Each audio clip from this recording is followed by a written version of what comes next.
In a world where entertainment is viewed as mindless diversion, only good for momentary distraction, one podcast has taken a stand, thoughtfully engaging the art of our day, dissecting the narrative, and pointing the people back to the greatest storyteller of all. You are about to enter a new world, and you will never view entertainment in the same way again. This is Popcorn Theology.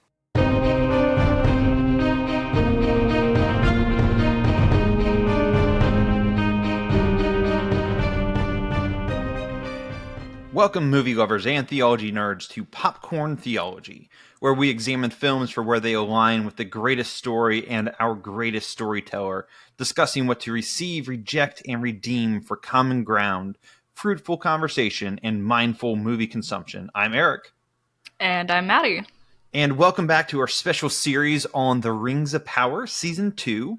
So we are covering this series as it releases. We're covering each episode, and we're just providing some quick rounds of some reject, receive, and redeem. So we are on episode 5. So Maddy, what is episode 5 about? So when Durin grows suspicious of the Dwarven brains, Celebrimbor must reassess his priorities. Amidst Numenor's shifting currents, Elendil searches for hope. Yep, and for this special series, there isn't going to be any spoiler-free section. So everything is spoilable here. And I gotta say, it's like, did any of that actually happen in that plot summary? Yeah, I know Durin was suspicious, but Celebrimbor reassessing his priorities? I don't know. But, yeah. This is one of those things about this show we've talked about a couple times is this show is almost trying to encourage you to engage it mindlessly. It's not trying to say too much, except for this episode.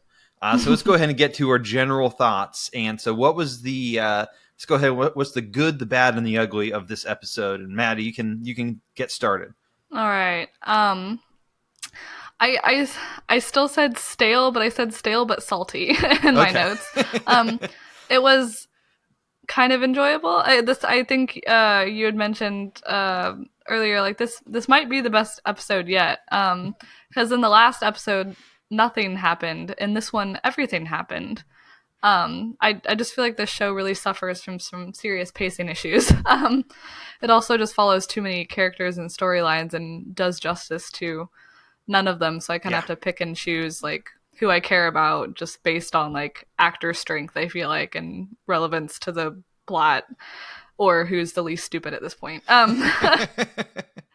Yeah, I just feel like a lot of people change their minds very quickly in this episode. But again, that stirs some action at least. But like Disa changes her mind, the daughter turns full against her dad, and Celebrimbor turns, and again, it's all too fast and too slow all at once. I will say that I was truly shocked and a little rattled by Valindil's death, although I had to look up his name. I still didn't know his name, but I knew he was Isildur's friend. And honestly, I really did like him. I liked him as a character, and I thought he was actually a really good actor, so I'm kind of sad that he's gone now. So that whole scene kind of shocked me. Like the music and the pacing and the acting were all really good in that scene. I don't know why. I was just really gripped by that scene.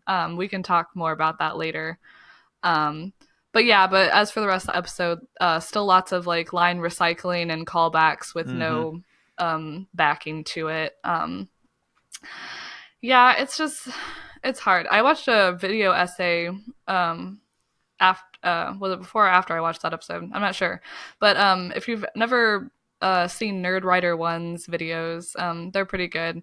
And he did a really good video on why that this story in particular is not suited for television. And like he just articulated it so well, and like I didn't even think about it that way. But if you want more on that, go watch his video. That was really good. And again, like this episode was exciting, but I will say the end of it really ticked me off. And the last thing I'll say is, if the elves end up teaming up with the orcs, I will stop watching the show. Like, if you don't see me next week, it's because of that. I will not. It will be beyond. It'll be beyond any redeem. Yes. Attempt. I have a thing. If they go the route of the orcs really are an oppressed minority group, if they really do go that route, it will be a very interesting conversation, because I don't think they're setting it up correctly. And interesting. And I'll hold it for a moment. I'll hold it until it actually happens or doesn't happen. If it doesn't happen, I'll say, hey, this is what my thought. Well, then maybe I'll come back just to hear your thoughts on it. Yes, but yeah, if they go, orcs are, Anyways, because we know what orcs are in a couple thousand years from now when Lord of the Rings is taking place. So it will be. I don't think if they try to go that route, I don't think that they understand what exactly it is that they're actually trying to say. It will be an interesting thing. Hopefully they go that route so I can call them out how prejudiced and stupid they are. But yeah, so as I said, this show is a little bit. It's encouraging you to engage it mindlessly, and it's just dangling those things out there, like the doors to the Mines of Moria. Mm-hmm. Everyone knows those from the Lord of the Rings, and it's kind of one of those things where those doors, if my lore is correct, I'm trying to remember, those doors actually were helped constructed by Celebrimbor. It was when the dwarves and the elves had free trade with each other. But because they're compressing thousands upon thousands of years into this small little time, they're just going beat after beat, and they're just dangling those little like memory things like, hey, remember this, remember this, remember this. Again, it's all happening so fast. Yeah. But I will say, this is the best episode yet. It's almost good. I knew there had to be a caveat there. It's almost. Yes. I did watch the and wasn't even really a review of this episode, but I did watch the Critical Drinkers review on this episode. Like I said, he didn't really even talk about any of the details of this episode, but that's what he said. He quoted an article that basically said, this show is slow, and most recent episode talking about this episode was the slowest one, and he was like, ironically, this is the best one episode out there. So so we're not the only ones that think that this is the best episode of at least of season 2. But when you're looking at what you're comparing it to, keep your expectations exactly in the proper place. So that's a little bit of the popcorn side. Let's go ahead and move over to the theology side. Let's give it some of our diluted, carbonated, or cup runneth over as far as themes that we can dive into on this. So I'll go. I thought it was mostly carbonated. I'll say there's some good little bits and pieces there that got me. Let's say, of all the episodes, this is the one that's actually engaged me the most. I was like, oh, there's something to actually think about there. There's something that's genuinely entertaining going on. Yeah, definitely, particularly the parts that were starting to get to me are, I don't think the acting is doing it justice, but Sauron is his manipulation. I don't think anyone involved is being a good actor with it, but I think that theme and how it's going about is not being shown correctly in this show, but I think is one of the main themes that I'm loving how they're getting to some of the themes, and I'll talk about that a little bit more.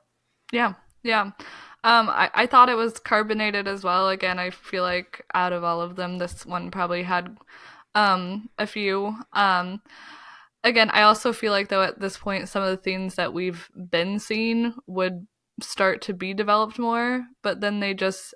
I think you said in a previous episode, everything seems to be half-baked, half executed, and so I feel like themes are kind of dropped and new ones are picked up for like every episode, and I feel the same way with this one. So there are lots of there are new themes to talk about, but I just keep looking for some of the other storylines that I feel like kept getting dropped with those themes.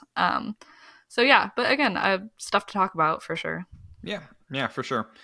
So yes, go ahead and dive into some of our stuff. Things that we can thoughtfully reject from this. And so one of them was kind of an interesting thing. This episode would almost be categorized as maybe like a life under the sun type of thing, where there's not actually all the bad stuff that they're kind of showing us. We're not meant to relate to, you know. And so it's not like in the previous episodes where we're talking about the names. We're like, no, just like get rid of that. It's like, no, all the bad stuff that they're actually showing us that we would reject, they're also saying, hey, you should reject this. So this section is actually a little bit of like, hey, good on you, show. just more just reinforcing the rejecting. And part of the and because it's coming from Sauron, you know this is not good advice. But I hear a lot of people talk about it, and he's talking about, hey, we're already you've already lied to your king. That's why the dwarf rings are being corrupted. So let's go ahead and just dive headlong into the maelstrom. Like we can repent, and we can stop, and we'll never be able to make any more beautiful things, or we can just dive headlong into the maelstrom. And it's one of those things where we get like that all the time with sin. All the time with sin is we're about to get caught in our sin. And it would be better for us to get caught in our sin and to admit it, but instead we just try to cover up. We cover it up. And a lot of times, and just like that, we know how this story goes. And I was like, this is one of the things about this being a prequel. We know how it all goes. Is the cover up of the sin becomes the greater sin, or can lead to the greater sin. Whereas Sauron is going to be able to create his master ring, and that's the greater sin that's going to come about is going to be the power over, not of the flesh, but over the flesh, that he's going to be able to finally create. So that's one of the things. The show's telling you to reject it too, honestly. But I think it's a good point to reiterate of when you're in sin, when you've screwed up, the thing you don't do is dive further into the maelstrom. You repent, and you reevaluate, and you find good counselors who aren't going to tell you what you want to hear in your deepest heart. So, Maddy, how about you? Yeah. I just wanted to respond to yours real quick too. In that same scene, it really did remind me of like the devil throwing your sins back in your face as well, because he kind of, I mean, they've already admitted that they did something wrong. Basically, he's like, "Oh, well, you lied to the king. That's why the dwarf rings are not working." And it's kind of like that devil accusing you, of like, "Oh, look what you did. You already did this. Like, you can't go to God now. Like, you've got, look at you. The priest has dirty robes." Yeah. Yeah. So I thought it was actually a pretty good illustration of that, how the devil works sometimes. It's not by saying that everything's fine all the time, but that, oh no, you are a sinner. Why don't we just keep on sinning? Why don't we just keep doing that? Yep. So yeah, that was good. But one thing that I noticed in this episode, and again, this is kind of like you said, like they're rejecting this too, but again, it's a good reject basically. We should have categories like good reject, bad reject. Yes. This is a good reject, showing how Pharazôn has kind of become this emblem of envy and greed, and his quote, "No matter how high we climb, some things will be forever held from our grasp." And he's got this envy of the elves living forever, and he wants to live forever, and wants Numenor to be the greatest instead of Valinor, I think. And Pharazôn isn't really the only one who displays it in this episode. Galadriel has actually an earlier episode. She kind of has envy for certain people, I feel like, with Elrond leading her company and all that. And but especially in this episode, it's Durin's father, once he gets the ring. And again, like, oh, there's so much untapped potential in this mountain. Like, we've got to dig deeper, go farther. Enough is never enough. But again, it kind of brings me to think about some things aren't meant for us, though, and God reveals what He wants to reveal, and He hides things that He wants to hide. And I always think of, it's the classic Icarus or Babel story. Yeah. You fly too close to the sun, you get burned. So I thought that was a good reject, that we don't want to be that way. Some things are a mystery and will remain a mystery, and we have to be okay with that. Yeah. No, I did like that line of the no matter how high we climb, some things will forever be held from our grasp, because I'm trying. And again, I don't remember all this lore, but essentially, it's like the Numenorians are basically half elves. Yeah. Essentially, half elves, and Valinor was always meant to be this place that because they are mortal beings, they cannot go there. But the god, Iluvatar, he's given them the gift of death. Yes. That when an elf dies, their spirit goes to Valinor, the Undying Lands. They literally, they're always essentially material beings, essentially. Whereas men, when they die, they essentially go to the bosom of Iluvatar. And so they get to have perfect union with the creator of all creation. Whereas the elves, they just go back to the Undying Lands, and yes, they don't die again, and they have peace and joy and everything. But there are these two different gifts that Iluvatar gave to his children, and it's one envying the other. Yes. And it's like it's reminds me of like you're in perfect, like Adam and Eve are in perfect fellowship with God in the garden, and God just says just one thing, trust me. That's really what he's saying. Like when he says don't eat of the tree, that's really at the end of the day what he's saying is trust me. Trust that I know what's best for you. And they go, no, that's not what we want. And it's that they always want the next thing, and the next thing. And the same thing that will destroy any marriage is that looking for that next thing of like, oh, this one thing's being withheld from me. So I'm going to give up everything that's good in my life so I can achieve this one thing that's been withheld from me. And I think you're right. The show's starting to show a good example of that. Whether they land it in the next episode, because as you said, it might be totally gone. because they start a theme in one episode, and you're like, oh, that's kind of an interesting thing. Because I think the first 3 episodes we said it was carbonated as far as themes. Yeah. Most of those themes haven't carried through yet. No. So we'll see. But let's move on to some receive and redeem. And one that I'll start with Sauron is he's sowing seeds in people's minds, making them think that all the plans that they're coming up with are their own plans. It's basically the Inception plot, and he does it in a way that is very fair yet feels foul.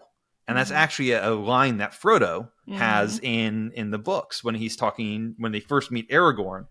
And he goes, well, no, I think a spy from the enemy would look fair and feel foul. I think it's something like that. Yep. And that's exactly what you're getting with Sauron in this, is he looks fair. He looks fair, but Celebrimbor, he's feeling that foulness. And it's this internal battle back and forth between with Celebrimbor of that. Yeah, it's like what's going on exactly here. He's feeling the foulness, but he's seeing the fairness, and he's getting duped with it. And with that, it's because of how he's able to sow the seeds by being the fair one. He makes them believe it's their own ideas that they're coming up with. I said it's very heavy-handed, half-baked, a lot of the stuff.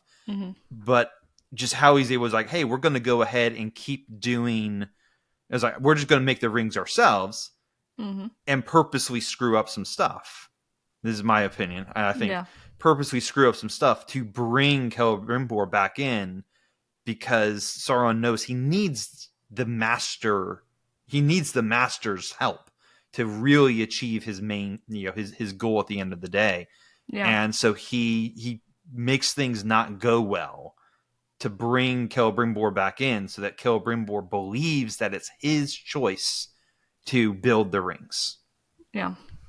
Right. Yep. I agree. Let me see. I have one, and again, it's kind of a receive reject. It's kind of double-sided here. But the line from Muriel, not every battle must be fought to be won.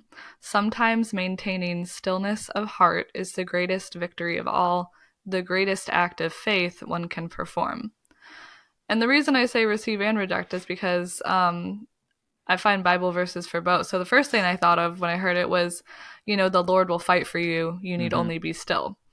And that's a very real thing.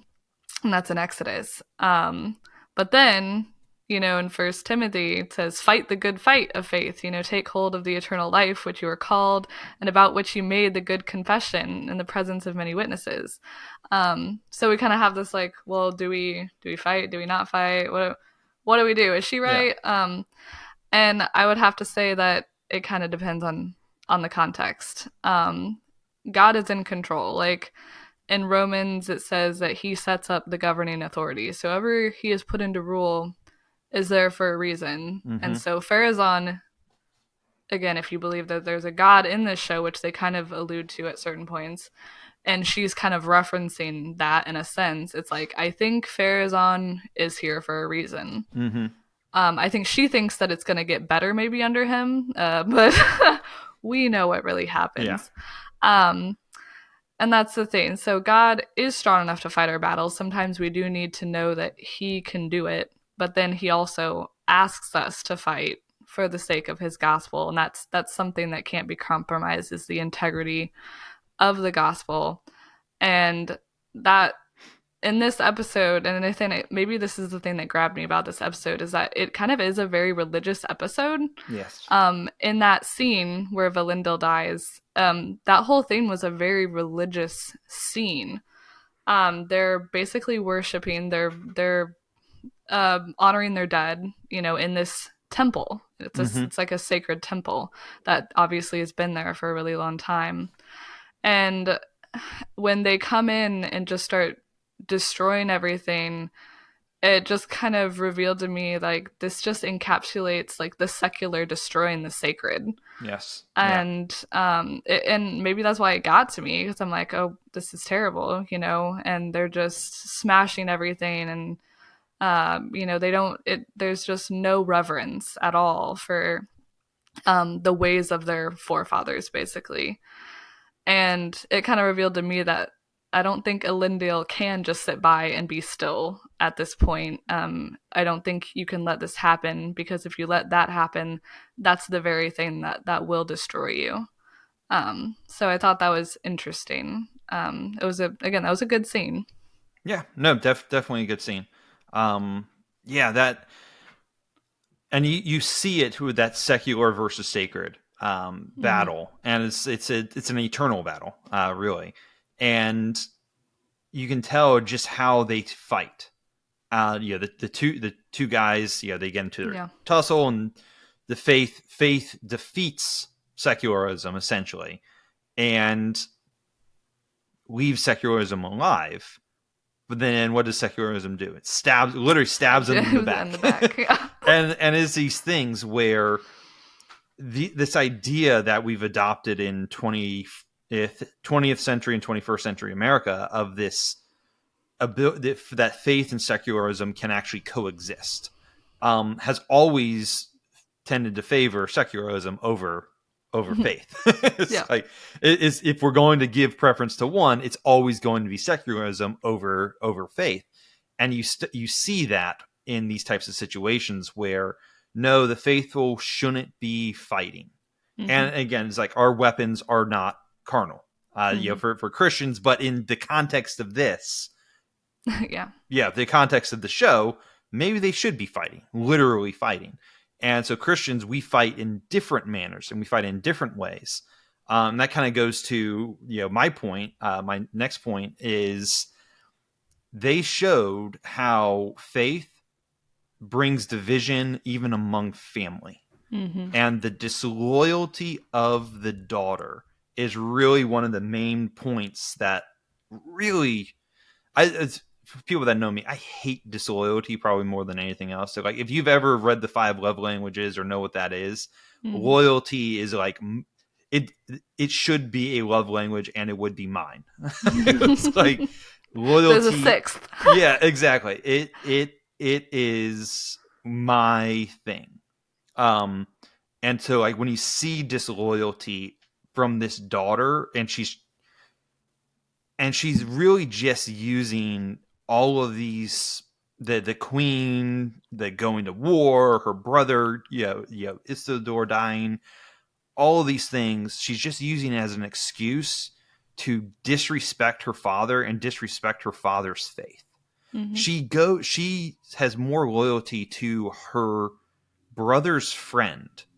What was his name? Valendil. Valendil. Yeah. Where she goes, I could get you. It's like, I could ask for you to not have your rank dismissed. Like, she has more loyalty towards him than she does towards her father. And Maddy, I'm glad you were able to pull up the quote for me, and because you knew where I was going with this. Is in Luke 14:26. Jesus says, "If any man came to me and does not hate his father and his mother and wife and children and brethren and sisters, yea, and even his own life, he cannot be my disciple." And that's the thing about faith. At the end of the day, if you are not 100% loyal to the faith, you're 100% disloyal to it at the end of the day. Mm-hmm. Everything has to be faith, then everything else below it. It's your presuppositions, it's your first principles, it's whatever you want to call it. It is the faith is the main thing, and because it's the main thing, it will always bring division. And we see it in this show of the faithful are being persecuted, and it's dividing families in quote unquote real time in the show. So I thought that was a great receive from the show of the faithful. And the show is very blunt about the faithful are the good guys. They're not trying to be coy with this. No. The faithful, by being faithful, it will bring division even among family. Yeah. Yeah, she reminded me of the people who say, like, I only believe in science and logic. And again, it's like new ways against old ways. But, science and logic can't explain everything. So, and again, like, I just thought of, like, she hates the Palantir and accuses her because that's the old ways, it's this elf stone. But just replace that with the Bible. And people like this in your life who are like, the Bible was written thousands of years ago. That's old. I only want what's new. What Farazan's going to bring in. Like, he's bringing in logic and power, and we don't need the old ways. It's like and I do actually like about how in this show, it's kind of shown that the old ways are actually like the good ways. Yeah. And because in most stories, actually, it is mostly like, oh yeah, that's outdated stuff. Let me hit you with some new science here, the good stuff. So that's interesting. Ironically, and not to talk about a different franchise, but The Last Jedi is the bad guy's the one that says, let the past die, kill it if you have to. Yet that's actually the theme of that entire movie. Yep. So it's like the bad guy's saying it, but your movie's preaching it. Yeah. Interesting. Yeah. And so, but no, I like how that's probably one of the most Tolkienish things about this episode. I won't say this show, this episode is Tolkien very much would be of the opinion of, no, the old things were the best things. In his lore, Celebrimbor is a scion of Fëanor. Yeah, Fëanor. And Fëanor was the greatest smith of all time. He created the Silmarillions. And no one could match Fëanor anymore. And that was consistent with Tolkien's worldview, or at least in worldview in his books. Yeah. Is no, what came before will always be better than what comes later and after. And the things that come later and after are just, reflections of the better before. So Aragorn and Arwen are reflections of Beren and Luthien. Mm-hmm. And so and so then it goes. I think it goes back even further than that, because there's been three. There's three. Yeah, I always forget the other one though. Yeah, I forget the middle one. I think it's the middle one. It's either the first one or the middle one. I forget where Beren and Luthien. I think Beren and Luthien were first. I can't remember though. Yeah, but it's literally I think it is Elrond's father. And I don't recall Elrond's mother. Well, it has to be, because Elrond had to choose whether he wanted to be human or elf. Yeah, but so I don't remember who Arendelle. that was. Yeah, Arendelle. Okay. Arendelle. Because he's the star. He's literally a guy on. Yes. And that's the other cool thing about Tolkien, is like all those stars are actually like people. Yeah. People and elves. He's literally a guy on a chair. Yeah, on a flying ship holding a Silmarillion, and it's a star. Yes.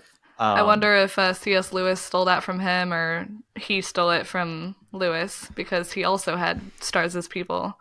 Yeah. Well, I think it goes back further into ancient mythology than both of them. But all right, well, I think that's a great spot to end on, actually. Yeah. So until next time, keep engaging movies and media from a godly perspective, and remember, you are not a mindless consumer. Thanks for watching this episode of Popcorn Theology. For more content, subscribe on YouTube. Follow and interact on social media to help broaden the conversation. Check out our archive of past episodes at popcorntheology.com or wherever you listen to podcasts. And consider becoming a patron saint by supporting us on Patreon, which lets you interact, influence, and enjoy exclusive bonus content.